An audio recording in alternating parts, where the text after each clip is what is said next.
Hello everyone, नमस्ते। मैं कीर्ति शर्मा आप सभी का पाथ ऑफ ज्ञान में स्वागत करती हूँ।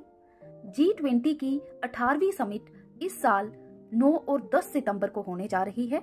इस साल भारत पहली बार G20 को होस्ट करने जा रहा है। इसके लिए दिल्ली में काफी तैयारियां भी की जा रही हैं। दिल्ली को दुल्हन की तरह सजाया जा रहा है। इस बार के G20 सम्मेलन के चेयरमैन प्रधानमंत्री श्री नरेंद्र मोदी जी हैं। ग्लोबल इकोनॉमी में करीब 80% से ज्यादा का रिप्रेजेंटेटिव करने वाले G20 की अध्यक्षता करना भारत के लिए एक बड़ा मौका है। तो आइए आपको बताते हैं कि क्या है G20, कौन से देश हैं इसका हिस्सा और ये क्या काम करता है। अगर आप इस चैनल पर नए हैं तो please like and subscribe my channel और वीडियो को आगे बढ़ाते हैं। सबसे पहले जानते हैं कि क्या है G20। G20 को ग्रुप ऑफ 20 भी कहा जाता है। इस ग्रुप के 19 देश सदस्य हैं। ग्रुप का 20वां सदस्य यूरोपियन यूनियन है। G20 समिट का आयोजन साल में एक बार होता है। हालांकि 2008 से शुरुआत के बाद 2009 और साल 2010 में G20 समिट का आयोजन दो बार किया गया था।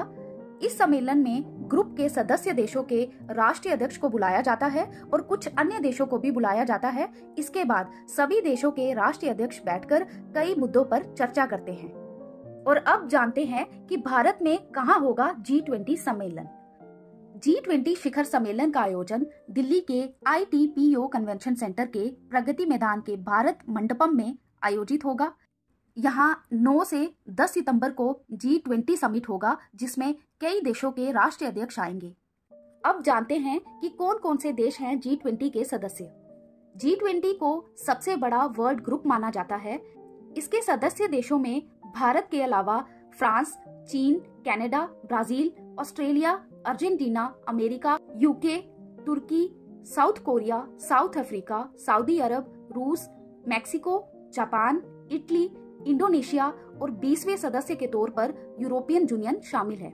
G20 की ऑफिशियल वेबसाइट के मुताबिक वर्ल्ड ट्रेड में भी ये ग्रुप 80% की हिस्सेदारी रखता है। और अब आपको बताते हैं कि कैसे बना ये group. America, Canada, Germany, Italy, France, Japan और ब्रिटेन, इन सारे देशों का G7 ग्रुप था।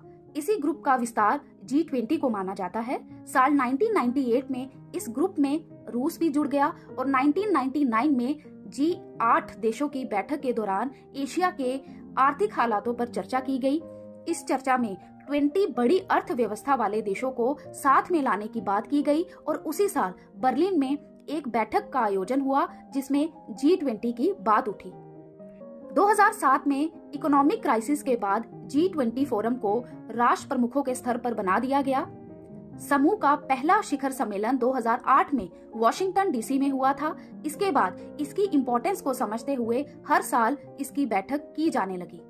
G20 की अध्यक्षता हर साल अलग अलग देश करता है। पिछले साल ये बैठक इंडोनेशिया में हुई थी। उसके बाद इंडोनेशिया ने इस अध्यक्षता को भारत को सौंप दिया।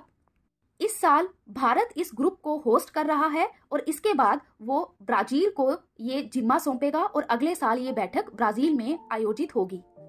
और अब आगे जानते हैं कि क्या है G20 का काम।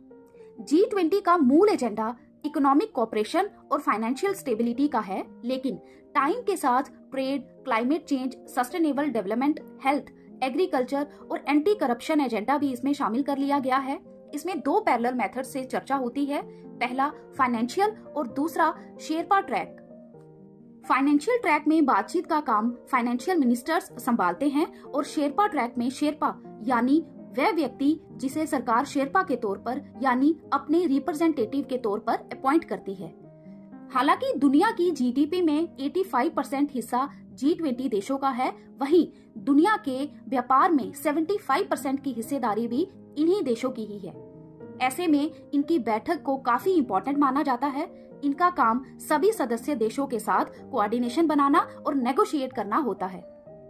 G20 की बैठक में इसके 20 सदस्य देशों के अलावा भी अन्य देशों को भी इनवाइट किया जाता है। भारत ने इस साल 9 देशों को इनवाइट किया है और ये देश हैं बांग्लादेश, मिस्र, Mauritius, Netherlands, Nigeria, Oman, Singapore, Spain और UAE। इसके अलावा United Nations, International Monetary Fund, World Bank, World Health Organization, World Trade Organization जैसे संगठन भी G20 में रेगुलरली इनवाइट किए जाते हैं। और अब आगे जानते हैं कि इस बार G20 का थीम क्या है। G20 का थीम भारत के राष्ट्रीय ध्वज के 3 रंग केसरिया, सफेद और हरे रंग से प्रेरणा लेता है।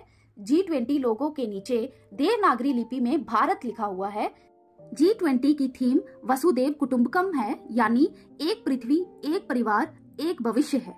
भारत ने इस सम्मेलन में 3 मेन बातों पर ध्यान दिया है। इसमें पहला है सुंदरता, दूसरा है स्वाद और तीसरा है सुरक्षा। इस पूरे सम्मेलन में करीब 10,000 विदेशी मेहमानों के आने का आंकलन है। आने वाले टाइम पर पूरी दुनिया की निगाहें भारत पर ही टिकी होंगी। पूरी दुनिया में इस टाइम पर फाइनेंशियल क्राइसिस की सिचुएशन नजर आ रही है। कोविड के बाद वर्ल्ड ट्रेड पर भी असर पड़ा है। रूस और यूक्रेन में वॉर चल रही है, जिसका असर पूरी दुनिया पर पड़ रहा है। देखा जाए तो दुनिया वॉर की कंडीशन तक पहुंच सकती है। महंगाई अपने पीक पर है। इवन डेवलप्ड देशों में भी महंगाई एक बड़ी परेशानी बनी हुई है। यही वजह है कि पूरी दुनिया इस वक्त भारत की ओर देख रही है। भारत ने कोरोना काल में वैक्सीन को लेकर जो रोल निभाया है, उससे दुनिया भर के देश काफी इम्प्रेस हुए हैं। इंटरनेशनल मॉनेटरी फंड यानी IMF और वर्ल्ड बैंक के मुताबिक भारत आने वाले सालों में तेजी से बढ़ने वाली अर्थव्यवस्थाओं के रूप में उभरेगा। तो ये थी G20 के बारे में कुछ जानकारी। G20 सिर्फ एक मीटिंग ही नहीं है, बल्कि ये दुनिया की महाशक्तियों की ऐसी बैठक है जो कि वर्ल्ड का फ्यूचर तय करती है। ये वीडियो आपको कैसी लगी, प्लीज हमें कमेंट करके जरूर बताएं और ऐसी ही इंटरेस्टिंग वीडियोस के लिए please like, share and subscribe my channel. Thank you so much.